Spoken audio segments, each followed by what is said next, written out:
We do begin this hour with breaking news. San Diego police now investigating a homicide in Logan Heights. This happened just before 9 o'clock last night in the 3100 block of Webster Avenue. Police tell us a man was shot. No arrest has been made and no word on a suspect description or what led up to the shooting. You're asked to call police if you know anything. We'll keep you updated as soon as we learn more. It is 6 a.m. here on this Wednesday. So glad you're with us, everyone. I'm Eric Connard. And I'm Netta Iranpour. Let's start off with your forecast here and see how hot things are going to get.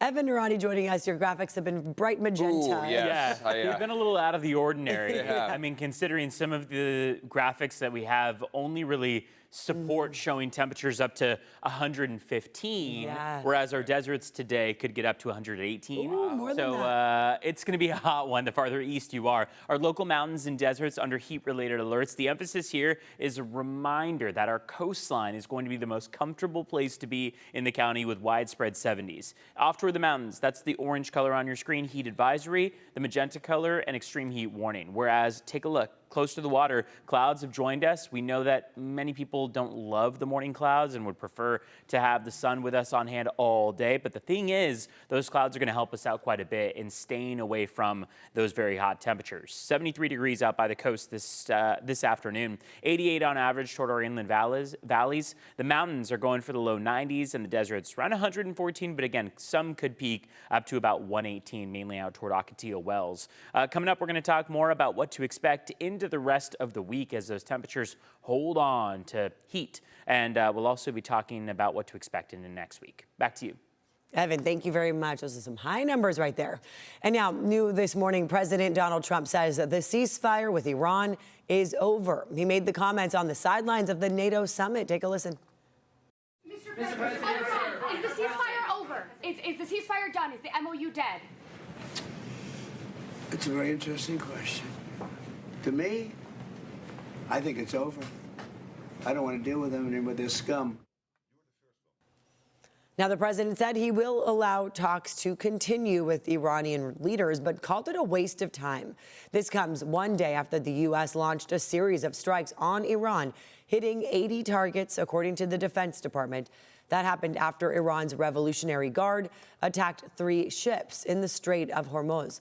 The Trump administration also revoked the waiver allowing Iran to sell billions of dollars worth of oil. That was a concession made in the Memorandum of Understanding that both sides had agreed 2 weeks ago.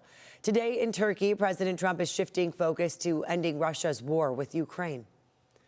Turning now to Larry Millete's murder trial will soon be in the hands of the jury. The defense will be making closing arguments today after the prosecution just did yesterday. News 8's Tori Apodaca is live in Chula Vista with the charges the jury is considering here. Tori? That's right. The judge yesterday deciding that the jury can consider charges ranging from first-degree murder to involuntary manslaughter. So let's go ahead and walk you through what happened in the courtroom yesterday.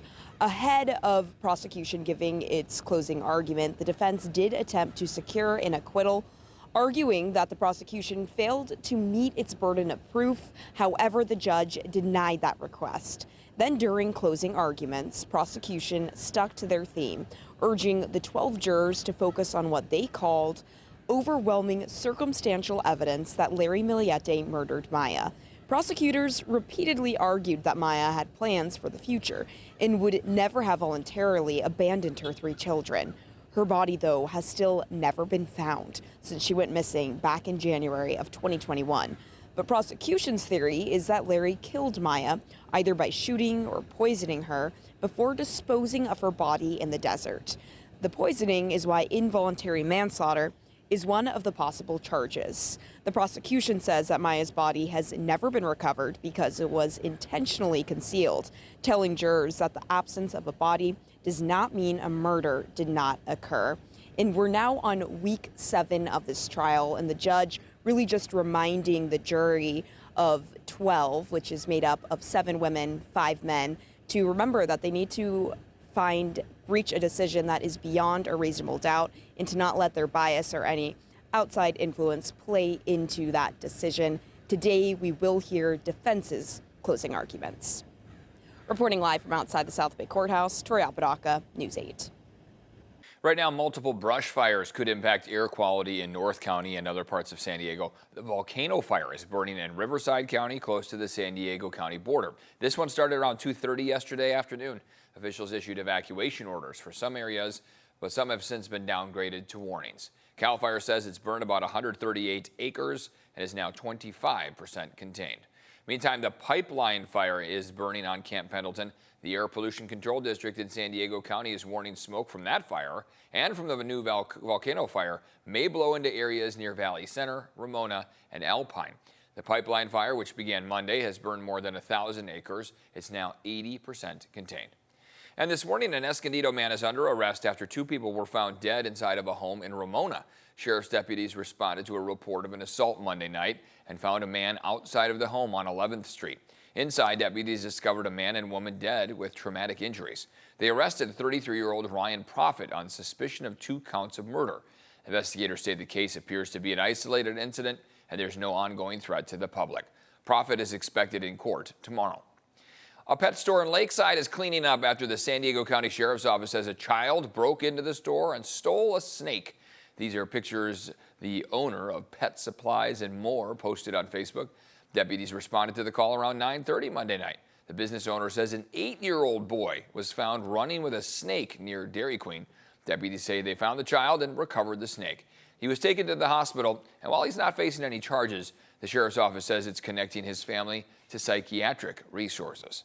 This morning, new e-bike rules are now official in San Diego after City Council gave final approval on them yesterday. So riders must now be at least 12 years old to operate Class 1 and 2 e-bikes. Those can reach 20 miles an hour. Again, this is the City of San Diego. The rules also ban passengers on bikes built for one person and require helmets for minors. Enforcement starts in 30 days, but riders who are cited can avoid fines by completing an e-bike safety course. Streaming today on the free CBS 8 app, a new backstory on the e-bike rules. News 8's Jenny Day with an in-depth conversation with San Diego City Council member Raul Campillo about these regulations and possible consequences and the reason behind these new ordinances and rules that have been going into effect across our county.